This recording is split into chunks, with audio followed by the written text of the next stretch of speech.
É uma sinfonia agridoce esta vida.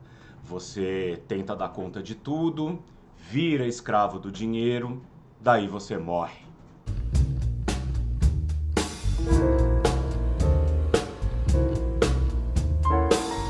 Olá, meus caros e minhas caras, sejam muito bem-vindos e bem-vindas a mais um vídeo do Doni Correia, uma teia de ideias.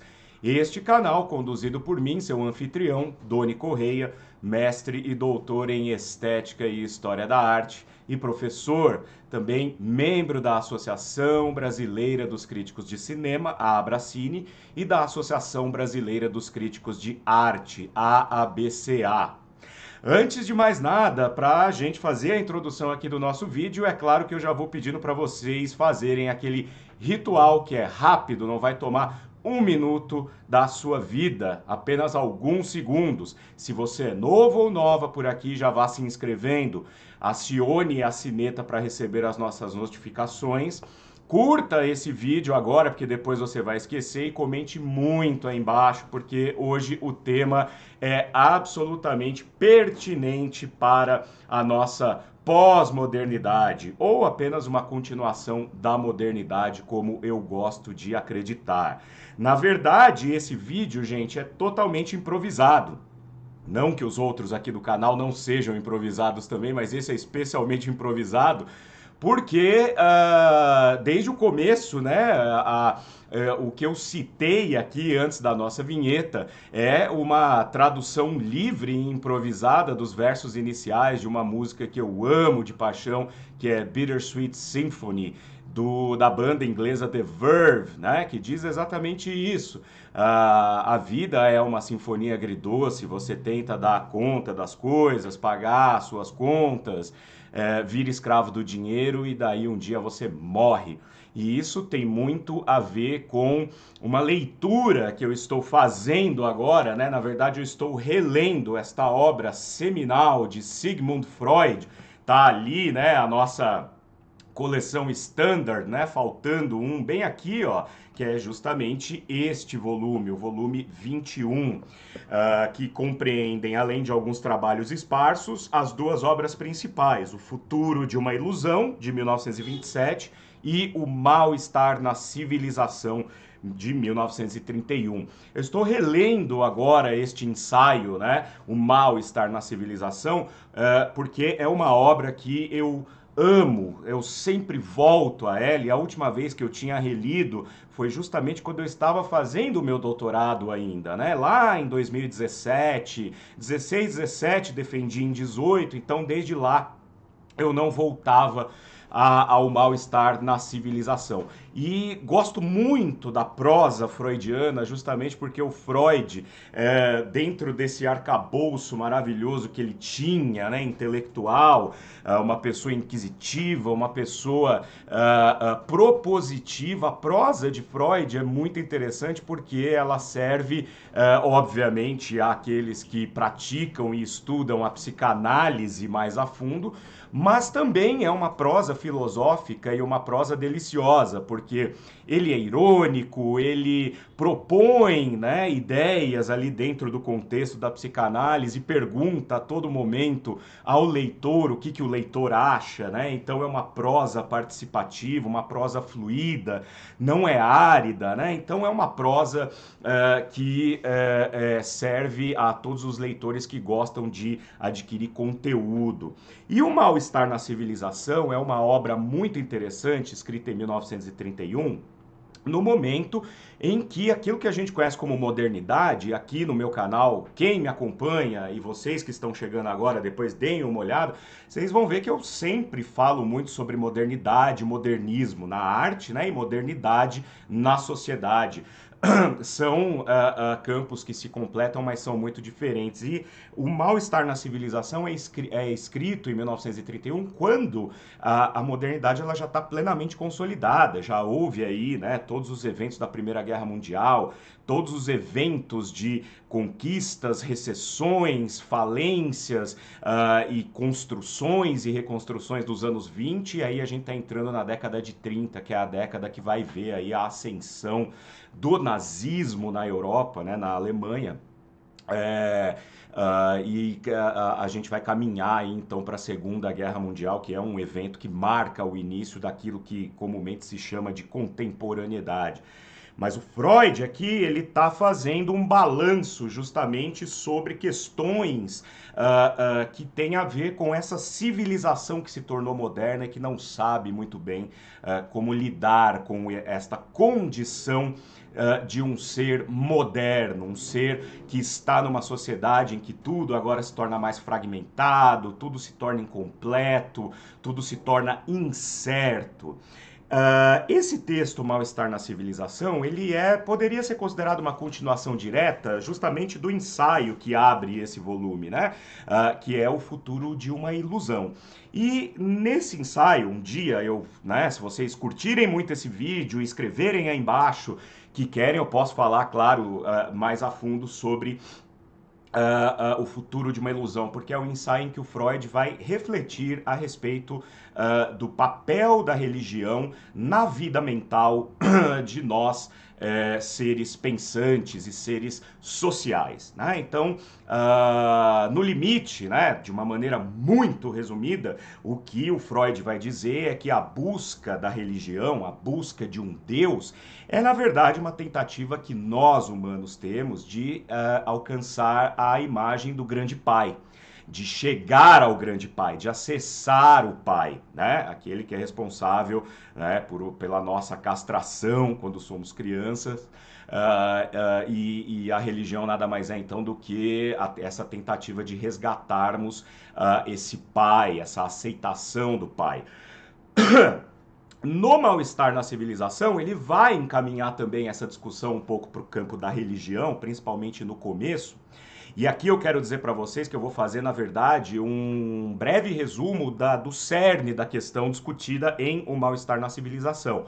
Obviamente que eu pretendo trazer outras reflexões sobre este ensaio na medida em que nós formos avançando aqui no conteúdo do nosso canal, mas este vídeo é para falar um pouco sobre a questão seminal do problema discutido por Freud em O Mal-Estar na Civilização, e ele começa então evocando justamente o futuro de uma ilusão, reforçando essa ideia de que nós, indivíduos, né, no limite, tentamos resgatar esse grande pai que é perdido, não é, na nossa infância, por meio da religião. Mas aí ele vai expandir um pouco mais a discussão, ele vai nos mostrar que nós vivemos numa sociedade que impinge sobre nós um sofrimento muito grande, que faz com que nós nos sintamos angustiados, incompletos, né? O Maurice Merleau-Ponty já dizia, né, que num dos seus escritos, que o coração do homem moderno ele é incompleto, ele é intermitente, né? Ora nós temos aquilo que nós buscamos, ora nós perdemos, a gente busca, consegue, depois já não quer mais aquilo que conquistou, que é outra coisa que às vezes a gente não pode conquistar e, né, vamos levando a nossa vida dessa maneira. Olha só o que o Freud diz aqui, logo no segundo capítulo desse ensaio, que vai servir aqui para essa discussão, ó. A vida tal como a encontramos é árdua demais para nós, proporciona-nos muitos sofrimentos, decepções e tarefas impossíveis. A fim de suportar esses sofrimentos, né, não podemos dispensar as medidas paliativas. Olha que interessante, né? Então, não podemos não podendo suportá-las, a gente cria subterfúgios, né? Não podemos passar sem construções auxiliares. Existem talvez 3 medidas desse tipo, derivativos poderosos que nos fazem extrair luz de nossa desgraça. Já vou falar quais são essas 3 proposições aí, né, que fazem com que a gente transforme a nossa vida numa tentativa paliativa de contornar as nossas angústias, o nosso mal-estar enquanto seres que habitam civilizações. Mas para isso a gente precisa pensar o que o Freud vê com relação ao mal-estar. Qual a origem do mal-estar, né? E nessa reflexão preliminar no começo do ensaio, o Freud vai dizer pra gente que existem basicamente 3 instâncias em que ele identifica o cerne da nossa insatisfação, das nossas angústias, do nosso mal-estar. Quais sejam? Primeiro, a relação que temos com nós mesmos. A gente sabe que, mediante a natureza das coisas, nós somos seres que nascemos, crescemos, alguns se reproduzem, outros não, envelhecemos e morremos. A grande questão do Freud é que, nesse processo de envelhecer e constatar que nós estamos decaindo e que nós vamos morrer, o último, né, o limite da nossa vida é a morte, né? Ele vai dizer que isso já cria uma grande angústia interior, né? Quando você tem 20 anos de idade, você não se preocupa, né? Se você quando você vai morrer ou como você vai morrer. Com 30 anos também não, você está mais preocupado em se estabelecer. A partir dos 40 anos, gente, o corpo humano ele começa a falhar, né? Você começa a ter problemas aí de saúde, você tem uma coisa ou outra que te atrapalha, você, à medida em que o tempo vai passando, nós perdemos o vigor, a vitalidade, né? A agilidade, isso é uma constatação. Então dói, né, no ser, segundo Freud, essa constatação de que, de fato, nós vamos morrer. A segunda instância geradora de um mal-estar e de uma incompletude, de uma angústia, de uma dor, de um desprazer, para Freud, está na relação com a natureza. Então, por exemplo, eu estou aqui gravando este vídeo para vocês e, de repente, começa a cair uma chuva de meteoros, um vulcão entra em erupção e começa uma tempestade, né, de vento, de granizo, e destrói tudo. Ou seja, nós estamos à mercê da natureza. O que é uma coisa muito interessante se a gente pensar, e eu sempre digo isso aqui no canal, que o homem moderno imaginava ou fantasiava que havia domado a natureza por meio da tecnologia, por meio da ciência, e a Primeira Guerra Mundial mostrou exatamente isso. E agora que nós estamos aí, talvez caminhando para o fim de uma pandemia que durou pelo menos 2 anos, né? Matou-nos por dentro, a nós todos,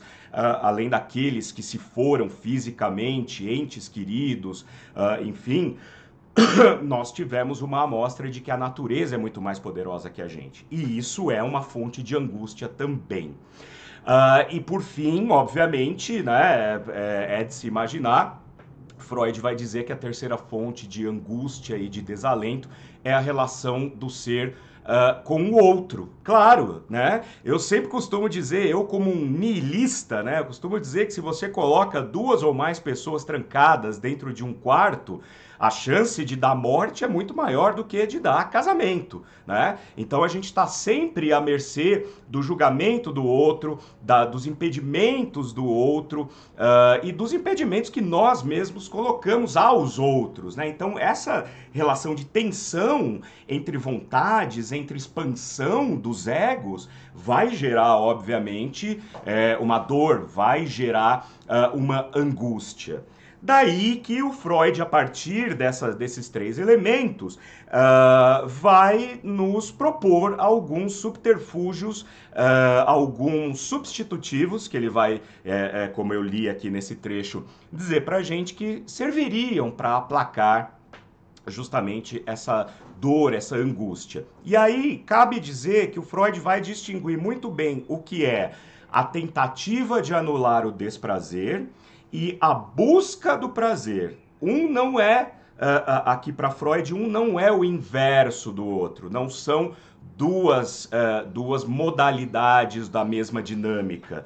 Elas têm uma relação dicotômica, né, dialética, na verdade. Uma coisa é a busca da anulação do desprazer e outra coisa é a busca do prazer. Então ele vai dizer que Em primeiro lugar, a arte pode ser uma saída para a sublimação da dor. Embora o Freud não acreditasse muito na arte moderna, ele até criticasse e não respeitasse, ele diz que, embora de uma maneira um pouco mais frágil, a arte é sim uma saída, né, para as dores. Né? Olha o que ele vai dizer aqui a respeito, né?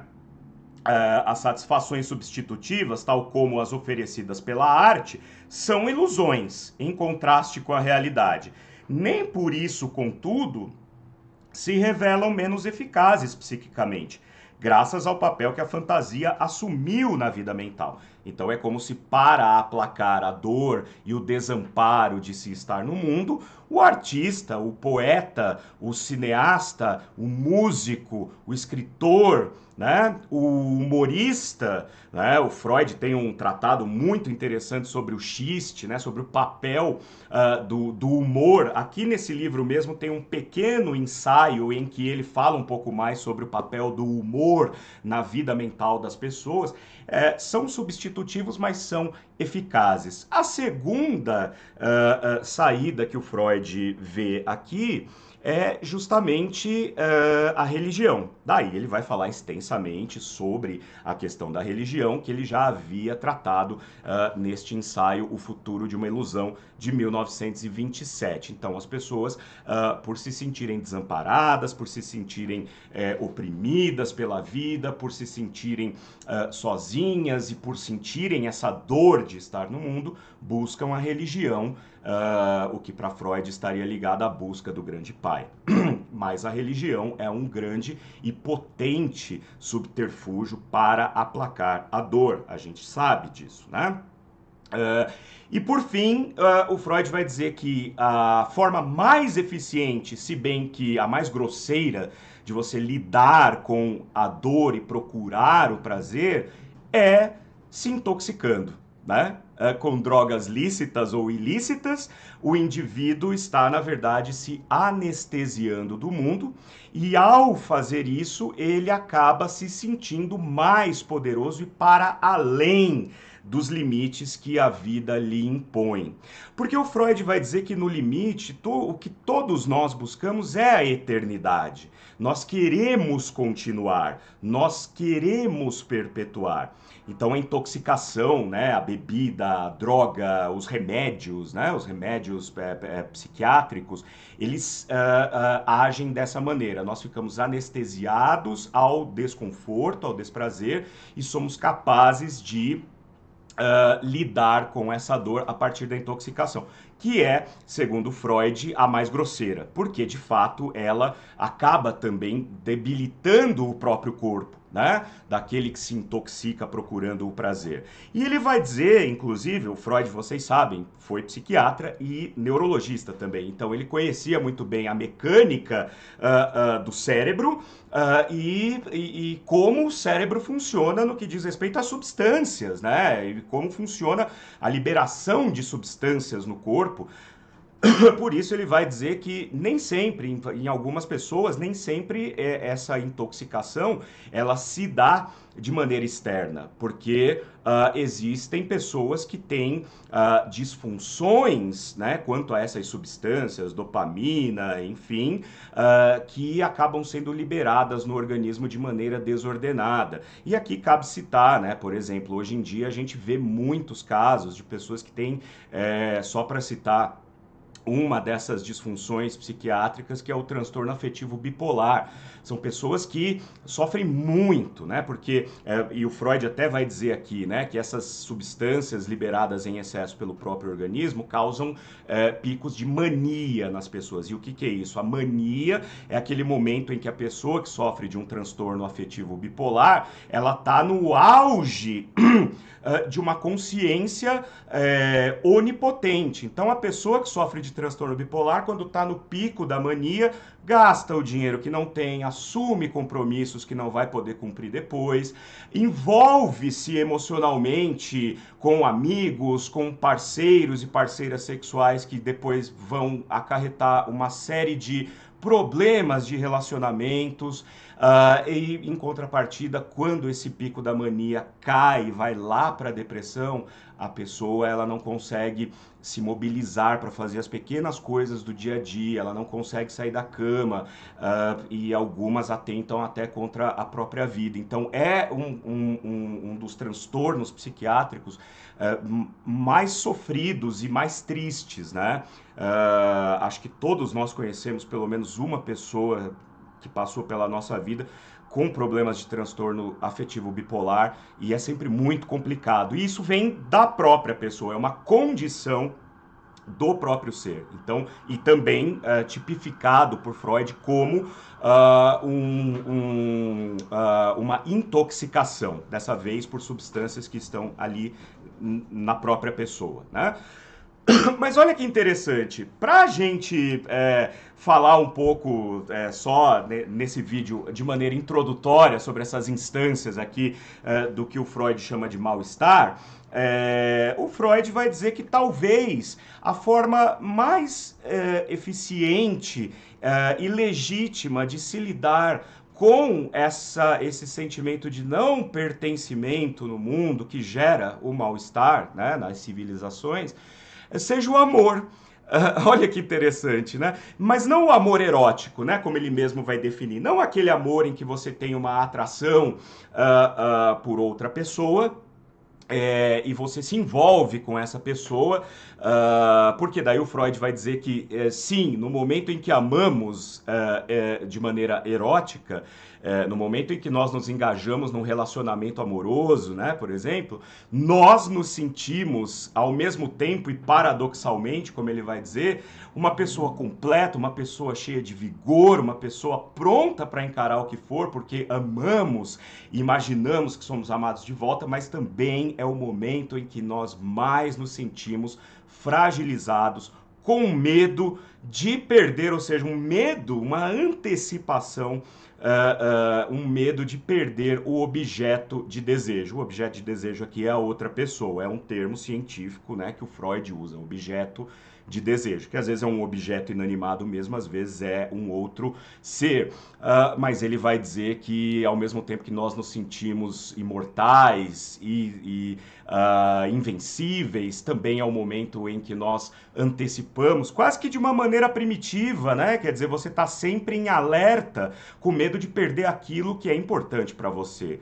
Então, para o Freud, o amor, né, que vai trazer essa satisfação, que aplaque essa dor do mal-estar, está no amor pelas coisas, pela vida, pela contemplação da natureza, pelo cultivo de relações sadias e saudáveis com amigos, né? Ele vai dizer que existem outras formas, né, de fazer, de driblar, de encontrar esse amor, né, que ele trata de uma maneira mais ampla, como, por exemplo, o eremita que se isola da sociedade, vai viver em cima da montanha, vai morar no meio do mato, vai plantar, vai criar galinha, vai viver daquilo que a natureza dá para ele. Então ele sublima essa necessidade de estar na sociedade e vai, então, canalizar as suas energias para algo que o satisfaça enquanto pessoa. O mesmo acontece naquele embate que eu falei com o outro ser, né? Com os nossos iguais. Às vezes você, ao invés de sofrer se relacionando com pessoas que não tem nada a ver com o que você pensa, que não tem nada a ver com o que você acredita, você pode, por exemplo, começar a se engajar em grupos que tenham afinidades eletivas como a sua, né? Então, por exemplo, eu sou professor no curso de graduação de cinema, eu pego o pessoal do primeiro ano que está chegando ali, a molecadinha descobrindo o que é uma vida universitária, descobrindo coisas novas, descobrindo novas pessoas ali em volta, ainda não se juntaram em grupos. E aí começam a se juntar por afinidades eletivas, porque gostam do mesmo diretor, porque gostam da mesma diretora, gostam dos mesmos gêneros cinematográficos e tal, e aí isso vai também, segundo aqui as teorias de Freud, dentro de O Mal-Estar na Civilização, aplacando, né, deixando esse sentimento de incompletude suportável, né? Dentro do limite do suportável, né? Ou, por exemplo, você pode ser um cientista, uma cientista, um meteorologista e se engajar em causas, em ONGs que pesquisem os efeitos degenerativos da natureza ao longo dos últimos anos, e isso faz com que você se sinta um prestador de serviços à humanidade, isso vai te completar. Então, essas condições, né, segundo o que diz aqui os capítulos iniciais de O Mal-Estar na Civilização, são de fato subterfúgios, são paliativos, como ele diz aqui, né, são substitutivos, mas são eficientes, porque no limite a gente vai viver até o nosso último dia cheio de abismos mentais, cheio de dores, cheio de questionamentos, preocupações, mas o que o Freud diz aqui é que isso não pode se tornar maior do que o desejo que nós temos de despender essa energia, ou seja, esse amor pelas coisas que a gente faz. Lembrando que não se trata do amor erótico, mas um amor num sentido mais abrangente. Sobre essa questão, né, da dicotomia que existe aí entre nós nos sentirmos poderosos quando amamos, mas ao mesmo tempo muito frágeis porque podemos perder. Depois o Freud há um outro ensaio que o Freud escreveu, se não me engano, bem antes, inclusive, né, chamado Luto e Melancolia. É um ensaio bem curtinho que ele vai, inclusive, falar muito sobre a diferença que existe entre o luto e a melancolia. O luto é uma coisa que tem um ciclo, né? Tem um ciclo vital. Você perde alguém que você ama, um parente, agora na Covid, durante a pandemia, nós perdemos pessoas próximas que amamos e isso é um processo de luto, ou você perde o emprego que você gostava muito, ou você não consegue passar num concurso que você prestou, isso gera um luto, então, né, tem um começo, um ápice e um fim. Que vai passar por algumas instâncias também, a negação, a aceitação, até que você elabora. A melancolia, ela é algo mais perene, ela é residual, ela vai minando a capacidade que a gente tem de viver um dia de cada vez, uma situação de cada vez. Mas isso é papo para um outro vídeo que, se vocês quiserem, farei com o maior prazer.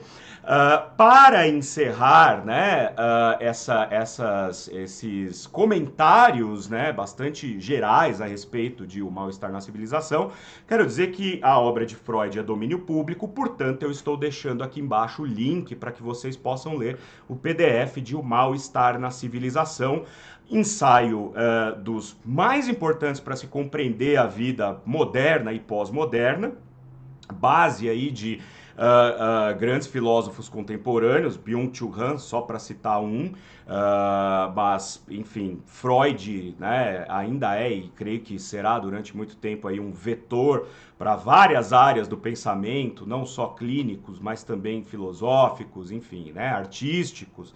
Ainda que, como eu disse, ele refutasse a arte moderna, eu uso muito o Freud para compreender a arte moderna, para compreender essa espécie de fragmentação da mente do artista moderno. Então, estou deixando aí embaixo para que vocês leiam. Se gostaram, deixem o seu joinha, inscrevam-se no canal, badalem a sineta, mandem esse vídeo para muita gente e vamos domando o algoritmo agora que chegamos a 3.000 inscritos.